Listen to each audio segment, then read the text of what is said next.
And I love stories. Stories are what bind us together as human beings.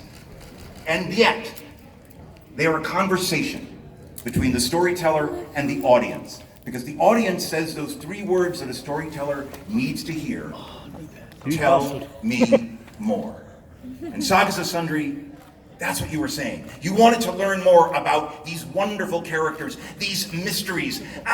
I am a fan of this show. I'm a fan of these wonderful artists, and I just want to bring them up. So welcome, welcome, welcome. We are now going to start Geek and Sundry Project Alpha's Sagas of Sundry panel.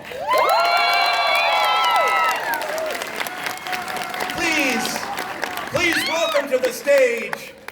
You knew her as Darby. She was brilliant. Her name goes like this: the incandescent Amy Vorpahl.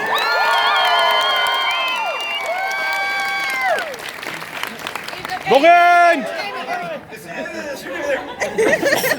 Hi. Hi, friend. Hi. We're right next to each other. Next, from Madness. Hey, you knew her as Abigail. Woo! You knew her as Kathy. Didn't you know she was a producer as well? The fabulous and charming Marisha Ray!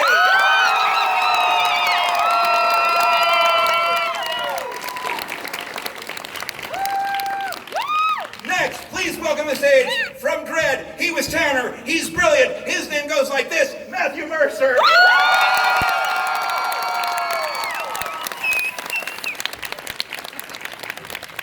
Back again from Madness, everybody's pal, Finley, Sandra Generay.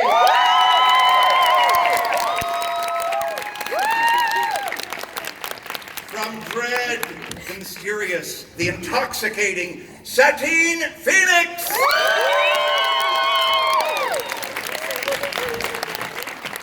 And we could not have this panel without one man, the storyteller, Ivan Van Norman.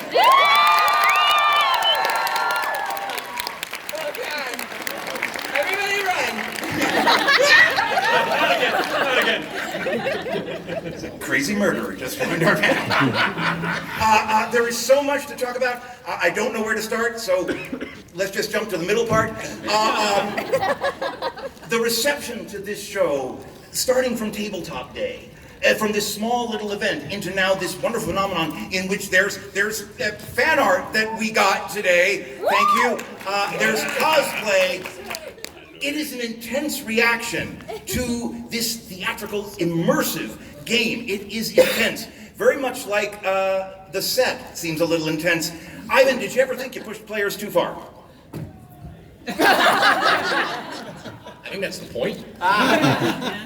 Emotionally, no. I mean, originally when like Marisha and Matt and I were sitting down even just talking about like, okay, well, Dread was popular. Can we do that again? How does that work? And if we're going to do it again, what does it look like? It was one of those perfect moments in which we had a nice little glistening, tasty pee. And then at some point in that meeting, we went, boop, and then it just started snowballing down into this big, wonderful, amazing thing. And I think Sean Becker gave us permission to push it farther. He just basically said, okay, yeah, that's great, but what more can we do? And it just slowly turned into a thing. I was like, okay, well, let's do a big set. Now that with a big set, how do we utilize that set? And then how do we utilize that set and make it immersive so it's not just us sitting around a table making polls the entire time? And then getting into the emotional, because as soon as we brought in the original Dread cast, who was already amazing with their performances on ITVD, having them go back and be like, okay, 1 year later, what the hell happened? and then going, and I've said this before, like making the hard choice, and everyone made the hard choice, and it was amazing. And we have this terrible habit at Geek and Sundry to be like, we should do the show, it'll be easy. Oh, that's right, because it was supposed to originally just be a filler. It was supposed to be a filler show, and then we were like, oh, well, this just got real big. How does that happen? Like, slowly, still learning. We turned Dread around from like concept to, oh, it's on the cutting room floor in like 14 days. Yes. Yeah. Yeah. You know, it was like, we should probably do this. We're crazy people. Yeah, it's insanity, so. But you do a wonderful product. It's so full of love. I mean, it could be mean-spirited, but you love these characters. You want them to live. You want to go on the adventures with them. You want to find out more about them. Amy Vorpahl, you're a brilliant writer, I know this. You write extensive backstories. Is there something about Darby that we do not know? Perhaps in your relationship with Amy, other Amy. There was a veritable army of Amy's in Dread. If you struck one down, one would rise in its place like a skeleton in a Ray Harryhausen movie. Okay, so is there a secret about Darby that we don't know? I guess, yeah, I mentioned it a little bit. We actually got very in the moment, which has to happen when you're role playing, and there's a little bit of mention of what happened to Darby and what she kind of went through when she went to school. And there was some trauma there. Basically, she formed a, yeah, it's okay to talk about now. Darby's fine. That was convincing. It's fine now. But she basically, through all the trauma with the goat man, formed, to deal with it, formed kind of an alter ego that would talk to her and tell her what to do, which I think is actually very true and real for some trauma victims. They don't want to have agency for themselves, so they create another persona that has the power to tell them what to do, and that person that ultimately was herself did make her do some crazy stuff, like kind of strip naked and scream in the middle of the quad and just do weird stuff like that made her feel like, good, someone else is in control. But that also led her down the goat man worship path as well. As a person, do you ever lose control? Did you ever lose control in like college? Did you ever like run naked by some teachers? I know that story, so tell me. Yeah. Okay, that was the story. But I was in full agency, and I thought it would be funny to streak, so I did. What? That's awesome. I have learned one thing at my time at Geek and Sundry. Amy Vorpahl is an awesome person. Another awesome person, Marisha Ray. You bring such passion to every project. Now, I know the first one, you were working as a producer and then being a cast member.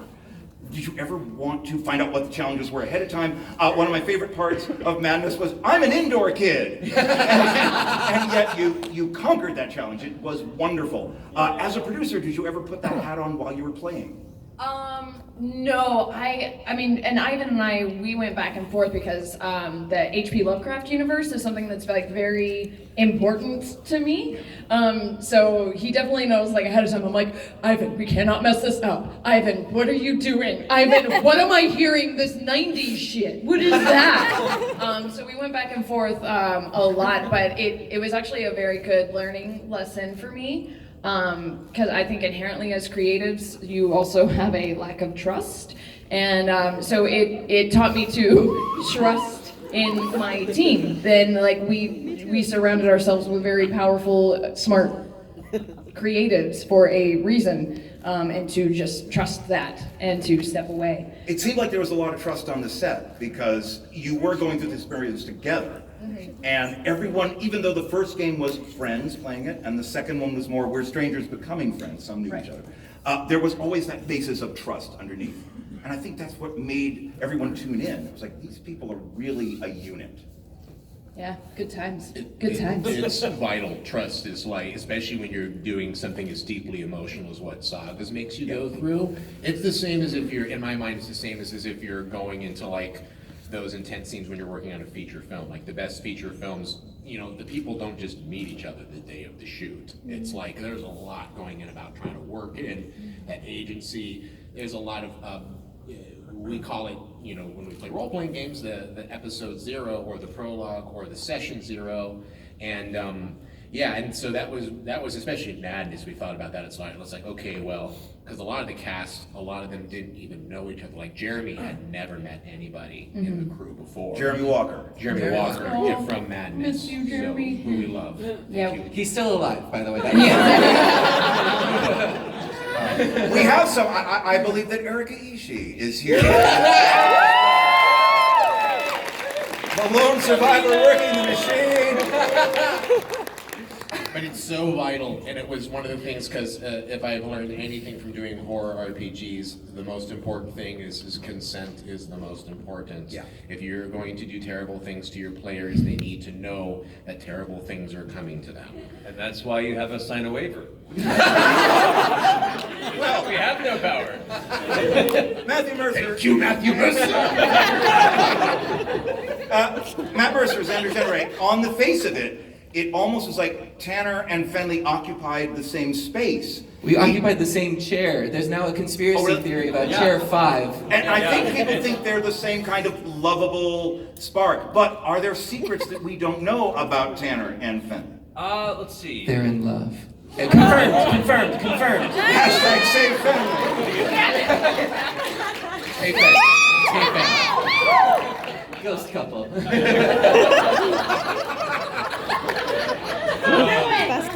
I mean, as far as Tanner goes, I would say secrets, or at least a darker side to him, because he puts on this very kind of forthright and I know best mentality. You know, he seemed to be this of all these very chaotic people, the one who was trying to prove that he had things put together. But a large driving force I had behind the character Tanner was he's not a really good guy in the sense that, I mean, a lot of his drive was trying to protect, Sat and his history with Sat, but he wasn't allowing her to grow. He had this idealized version of their childhood since they were kids, and that he fell in love with at this young age. And because she began to change the older she got, he saw that as bad, and anybody that influenced that change is bad as well. And he was desperately trying to hold on to this idea of who she once was, not who she was now and was becoming. And I think that was a very unhealthy mentality to him. And so it was a kind of a weird, interesting driving force to play this character that in some ways I identified with as being kind of the outsider trying to do good, but for his own selfish reasons on the inside was not necessarily a good person. And even the reason for his exit from the show, this kind of self-sacrificial thing, was still a very selfish martyrdom. I'm doing this because I'm better than you type of means of doing so. So I don't know, it's a very interesting place to play the character. Well, but that's what makes an interesting character. It becomes human. It's not just one thing. I mean, we're all broken inside. Oh yeah. And then we get together and we're like, together we're a unit, together we can be happy, together we can create and be positive. Speaking of being positive, Wait, hold on. I've got something. what do you have? I need to put I'm this in on. love. Hashtag protect Fenley. Protect Fenley. I made this. I'm in love. This just feels right. What scares you? Xander, what scares you? Okay. Stand up. Apparently standing up does not scare you.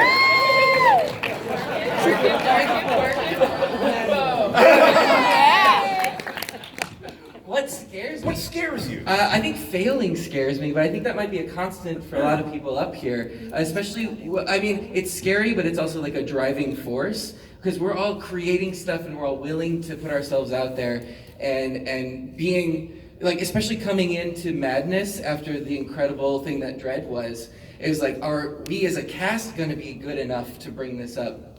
And Ivan trusted us and we trusted Ivan, and I think it turned out pretty good. Oh, yes. Yes, it did. Yeah. Satine, you are a wonderful game master, and you have a very theatrical way of being. Do you think this could be done as a live show? I've seen a lot of things off Broadway. I'm from New York. And like with the neo-futurists, they have a different way of approaching theater. Do you think this sort of entertainment could be done off Broadway? It depends on the people involved. I mean, our cast, we're all very intimate emotionally with each other. So yeah, it could be. Could you be intimate in front of everybody? Would you Well, hold I- back? Oh, come on, we're all exhibitionists here. I'll do it, but only for the attention. One of us was in college. But it's, I think it takes a very specific group of people to pull off something like this, because like when we were doing Dread, we were so into it, I forgot we weren't, I wasn't actually Satine. I was Sat, and everyone was their character, and it was intimate, and there was nothing else. So if you come from a stage acting background and you can really immerse yourself, or even LARPers, like hardcore LARPers, if you can do that, then yeah, sure. But I wouldn't want to do it for longer than we did. And I mean, that was a lot of time. That was emotional. Yeah. We haven't talked since then. First day we've seen each other. So. Oh God, I feel like I'm in between something. And I remember it, and I remember kind of talking with people about this too, even after Madness and Dread especially, because Dread was just one long, we start at the beginning of the day and then we ended at the end of the day. And it was like, I was legitimately, I remember I was very happy that someone drove me after it was done, like after the whole We shoot. were like high on life. Like we were so invigorated that, like, I mean, it felt like we did peyote together or something. It was one of those. Don't do that, kids. You get so into the internal reflection and you're still there and you're kind of living it in a weird way, even though it's all done, that you kind of forget how to drive or do simple things like put on your pants and turn the keys in the car and not go through a stop sign kind of a situation. And I've been in those situations, on a much longer perspective, but that was after 3 days of fasting in the desert, So after something like that, or doing a 12-hour session with these guys. Yeah, that's not equal. But the point is that when you get that deep emotionally involved into it, it is hard to just pull away from it. You can't turn it off immediately. So. Well, fear tends to do that. You're very aware. You're hyper aware when you're most afraid. Okay, I'm gonna touch on that now. For anyone and everyone, your scariest moment that happened on set. I mean, when giant sandworms attack, your lizard brain goes, well, I can't talk my way out of this. When fake cops are going, I was terrified. Because I was like, well, I can't charm my way out of these human beings. I can't offer them cheese, and they'll go, okay, you can have some cheese. He seems like a nice guy. So was there a moment that you went, I am terrified? Yeah, there's a gif of my mouth opens farther and bigger than I think it should, and it's when Ivan sets his hands on my shoulders and says, hello, Darby, in the goat man's voice, and somehow I didn't even see him get up and approach me. I was involved in figuring stuff out. I can't remember what I was doing, but I definitely was not very present, and he puts his arms on my shoulder and I scream bloody murder, and I think that's the most visceral fear that I felt. Wow. It was Ivan's touch.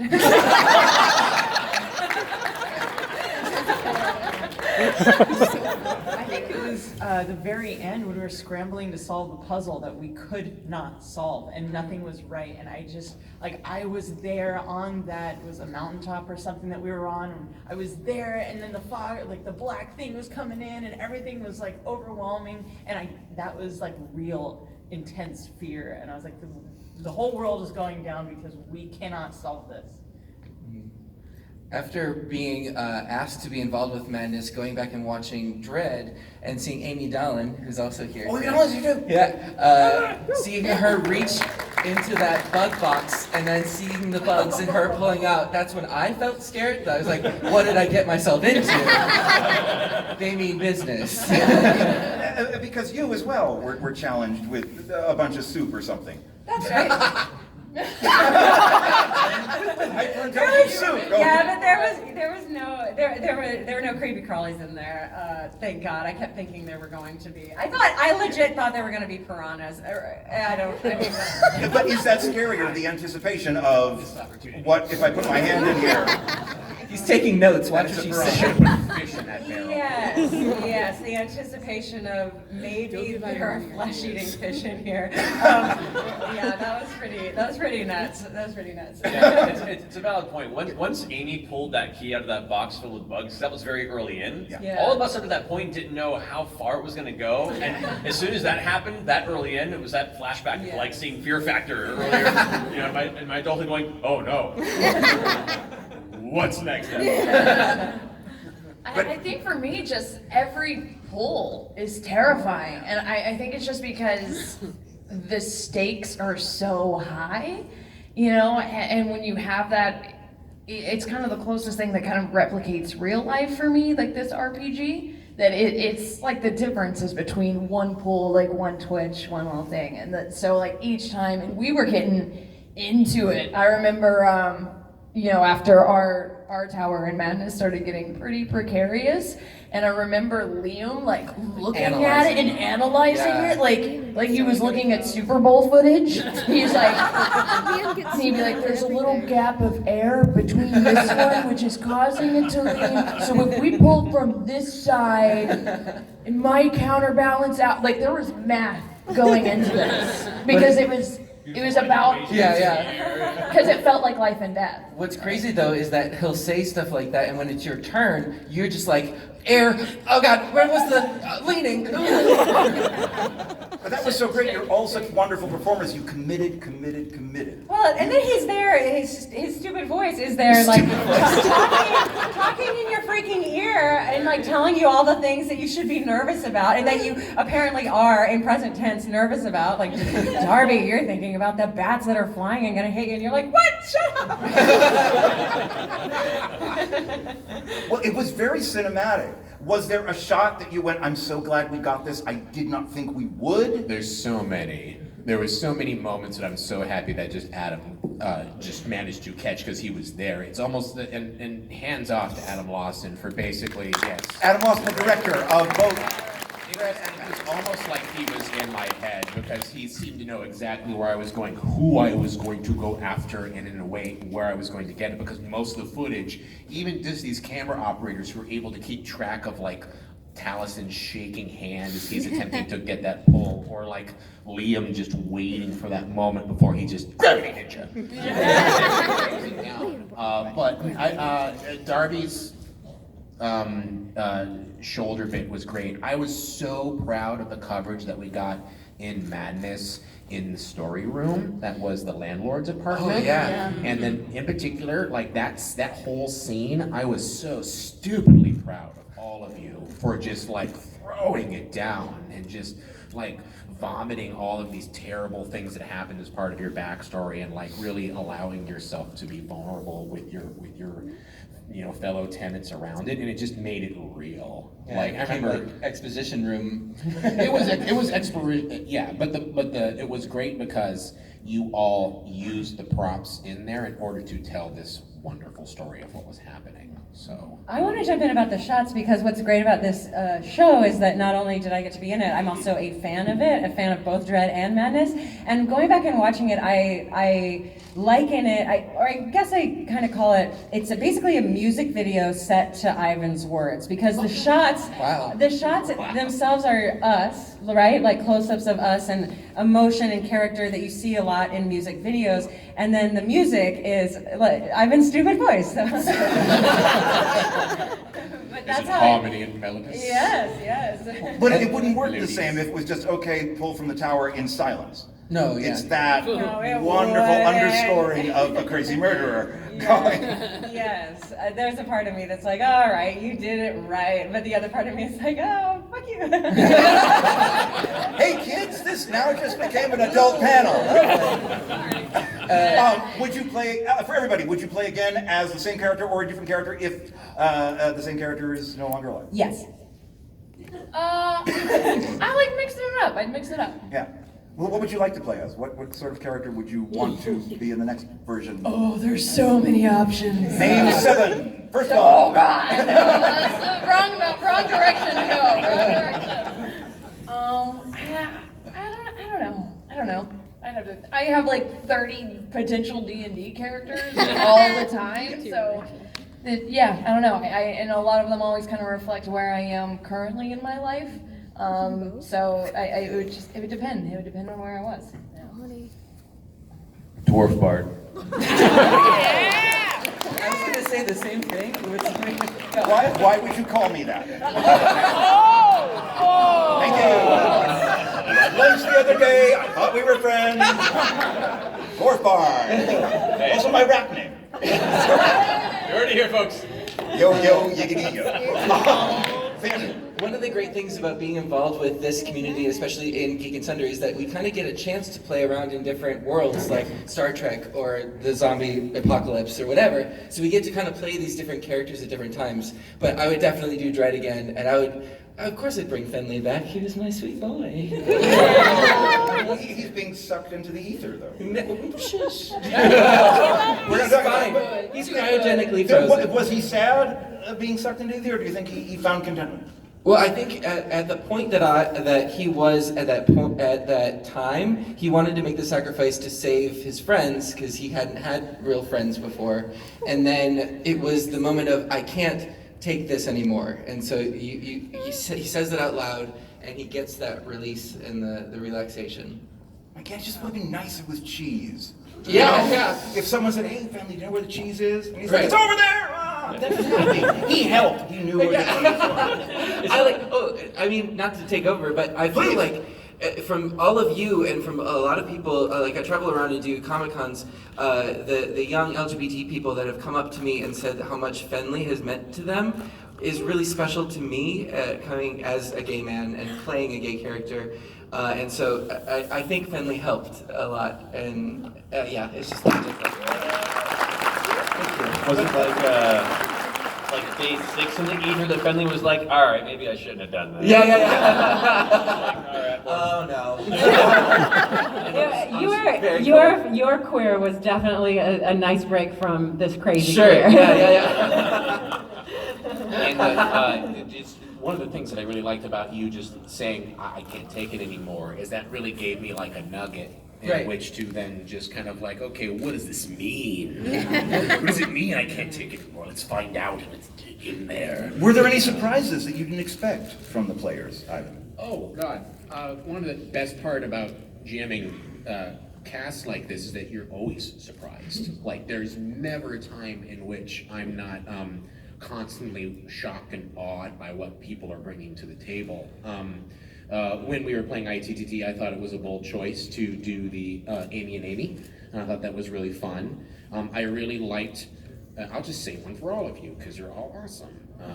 Marisha, when you did the confrontation with your father in the sub-basement, and I swear I was ready for you to smash those consoles. I was so ready for it to happen. I was like, do it, just do it. And that was actually the point of which I was in that, and I was like, just do it. Break it for me. Let's see what happens. Also, you look great in a bob, which was a surprise to me, but also not. That was extremely satisfying to see you kind of like in a very cinematic, and I celebrated you as a performer at that moment when you took that dramatic moment to be like, nope, I'm getting manipulated, and it was great. Matt, when you were with not even just with your sacrifice, but how you handled your secret arc was just great, like what you were doing with the all the choices you made. And it was, I could kind of see slowly all the subtleties, like, and I know this got brought up even the ITD channel as well too, but I think one of the top comments was like, is anyone seeing Mercer like mimicking eating a sandwich and then putting it back in the system?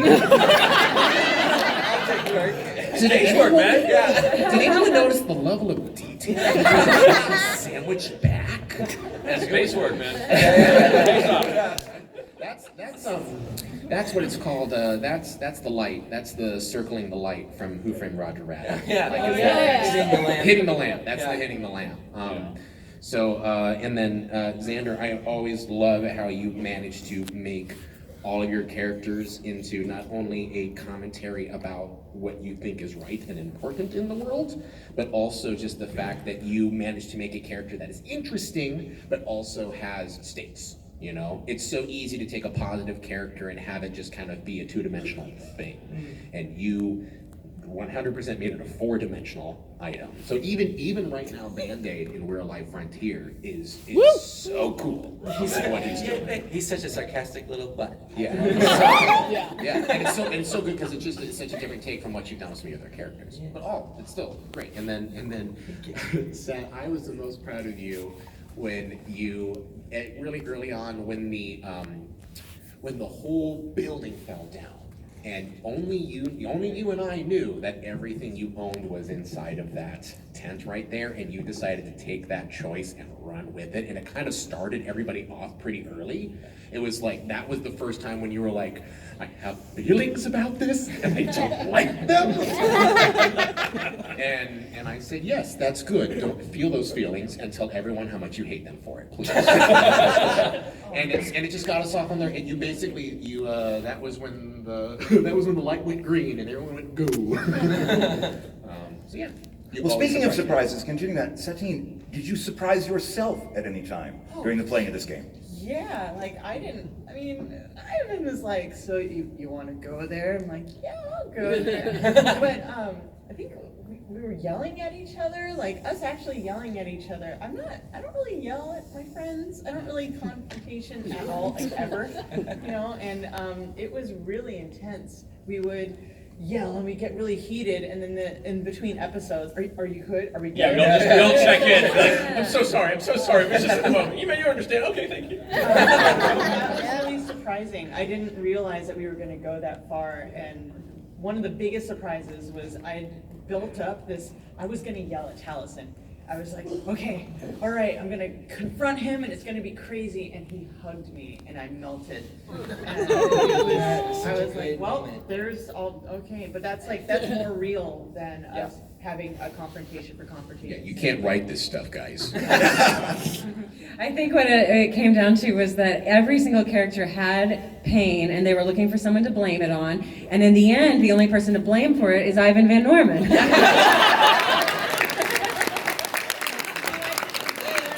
I think it needs to be a future shirt design. I blame my pain on Ivan Van Norman.